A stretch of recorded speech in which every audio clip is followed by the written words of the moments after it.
Hello दोस्तों, कैसे हो आप। दोस्तों, बहुत दिनों के इंतज़ार के बाद आज रिलायंस पावर ने एक खबर दे ही दी।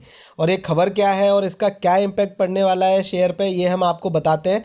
आप ध्यान से इस वीडियो को देखिएगा, क्योंकि अभी अभी आप तारीख देख लीजिए, 25 तारीख क्रिसमस के दिन शाम को ये खबर आई है और अपलोड हुई है। हम बिना देरी किए जैसे ही खबर आई है अपलोड कर रहे हैं, आपके लिए भी वीडियो बना रहे हैं। दोस्तों, इसमें बीएसई और एनएसई के इन्होंने लिखा है, बीएसई और एनएसई को। और क्या लिखा है देखिए, फिर से वही है, रेगुलेशन 30 है 2015 का। इसका मतलब क्या है कि प्राइस वेरिएशन हो सकता है, इस खबर से शेयर का प्राइस ऊपर नीचे जा सकता है, इसलिए इन्होंने ये खबर दी है। दोस्तों, रिलायंस पावर के बारे में पता है आपको, अब ये कंपनी फ्रंट फुट पे खेल रही है। और वो ज़माना बीत गया कि जब ये 2 रुपये, 1 रुपये, 3 रुपये पे शेयर मिलता था। इसने 55 रुपये तक की अपनी चाल दिखा दी। फिर कुछ बुरी खबर आई जिसमें ये शेयर नीचे गिरा।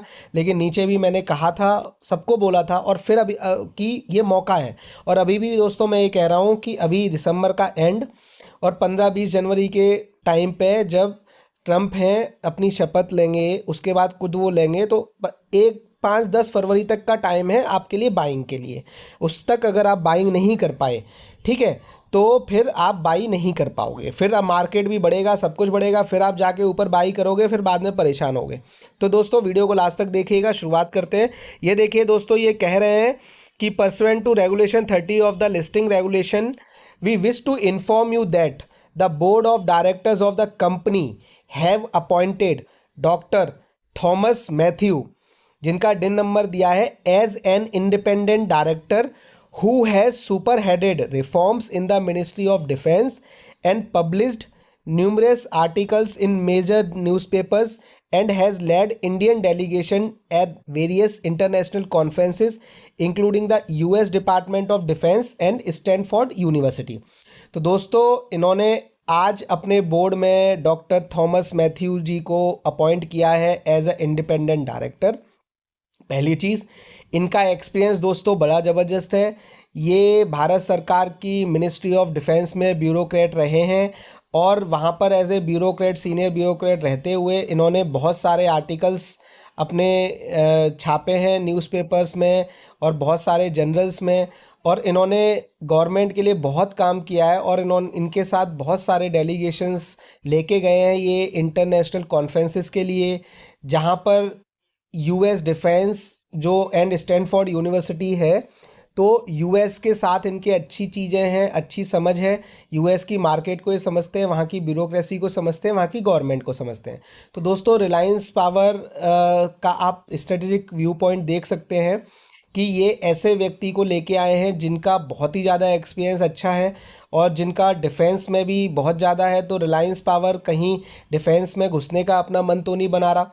मतलब डिफेंस के जो एनर्जी सेक्टर है, वहाँ पर जो पावर की रिक्वायरमेंट है, बहुत सारे इंडिया के डिफेंस सेटअप्स हैं जहाँ पर सोलर पावर एनर्जी चाहिए। आपको पता है कि चाहे आर्मी हो, एयरफोर्स हो, नेवी हो, सबकी डिफेंस की सोसाइटियाँ रहती हैं, कैंपसेस रहते हैं जहाँ पर लोग रहते हैं, फैमिलीज़ रहती हैं, और उनकी एनर्जी रिक्वायरमेंट है। तो दोस्तों, वहाँ पर भी कहीं बैटरी स्टोरेज तो नहीं ये लोग करना चाहते।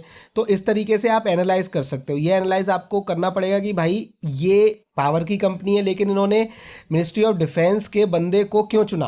तो कोई ना कोई तो रीज़न होगा कि ये हो सकता है कि हर सेक्टर का बंदा चाह रही हो अपने बोर्ड में, जो इनको हेल्प करे, जो इनको गाइड करे आगे बढ़ने में और चीज़ों को समझने में। तो दोस्तों, ये एक खबर आई है ज़बरदस्त। आगे देखिए क्या लिखा है इन्होंने।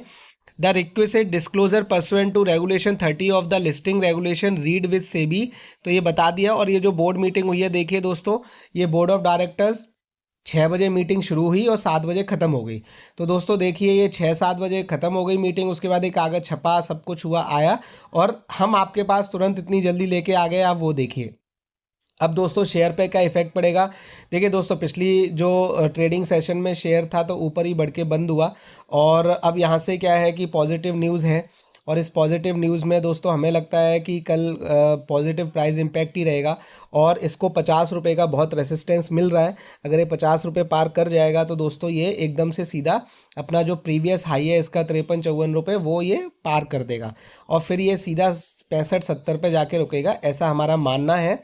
तो दोस्तों ये देखिए कि ये पॉजिटिविटी है और ये शेयर चल रहा है अभी और चल के धूम मचा रहा है। तो दोस्तों आप इसको लपक सकते हो। देखिए दोस्तों, आगे इन्होंने बता दिया है कि ये थॉमस मैथ्यूज़ की अपॉइंटमेंट है, डेट है, appointed as an additional director है in the capacity of independent director for a term of 5 consecutive year, यानी 5 साल के लिए इनको बनाया गया है और ये रिलेटेड कंपनी के डायरेक्टर नहीं है।